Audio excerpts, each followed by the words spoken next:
అందరికి వందనాలు. అందరు బాగున్నారు కదా?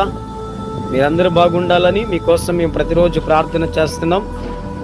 ఏది ఏమైనా ఈరోజు మనమందరము క్షేమంగా బ్రతికున్నామంటే దేవుని కృప మాత్రమే. ఈరోజు మనల్ని సజీవ లెక్కలు ఉంచిన దేవాది దేవునికి కృతజ్ఞతలు, స్తుతులు, స్తోత్రాలు. ఎందుకంటే ఈరోజు చూడక అనేక మంది భూమిని విడిచి వెళ్ళిన సందర్భం. అయితే నిన్ను నన్ను ప్రేమించి మనందరినీ దేవుడు సజీవ లెక్కలు ఉంచి ఈ దినము చూడటానికి, ఈ రోజును చూడటానికి దేవుడు మనకు అవకాశం ఇచ్చాడు. ఈరోజు కేవలం మనం అందరం బ్రతికున్నామంటే కేవలం దేవుని కృపే.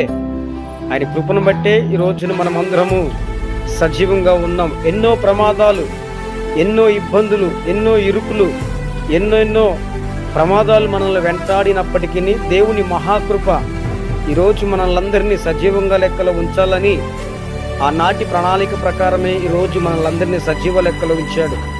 ఒకసారి మనము ఆలోచించగలిగితే మన కుటుంబంలో ఎన్నో ప్రమాదాలు మన చుట్టుముట్టి ఉన్నవి. ఎన్నో చూటిపూటి మాటలతో మన హృదయములు గాయపరచబడి ఉన్నవి.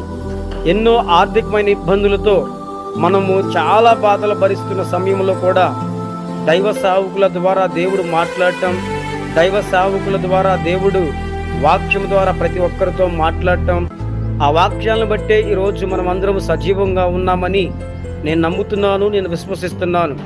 ఎందుకంటే దేవుని వాక్యము చాలా యథార్థమైనది, దేవుని వాక్యము నమ్మదగినది, దేవుని వాక్యము బాధలలో నెమ్మదినిచ్చేది అని నేను విశ్వసిస్తున్నాను.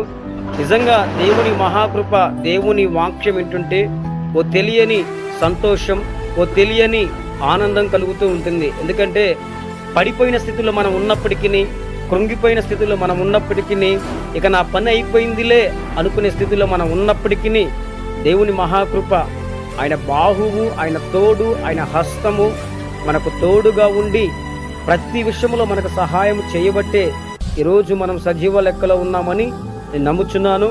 ముఖ్యంగా ఈ 2025వ సంవత్సరం ముగింపులో మనం అందరం ఉన్నాము. ఈ 2025వ సంవత్సరం ముగింపులో మనల్ందరినీ ఉంచిన దేవాతి దేవునికి కృతజ్ఞతలు.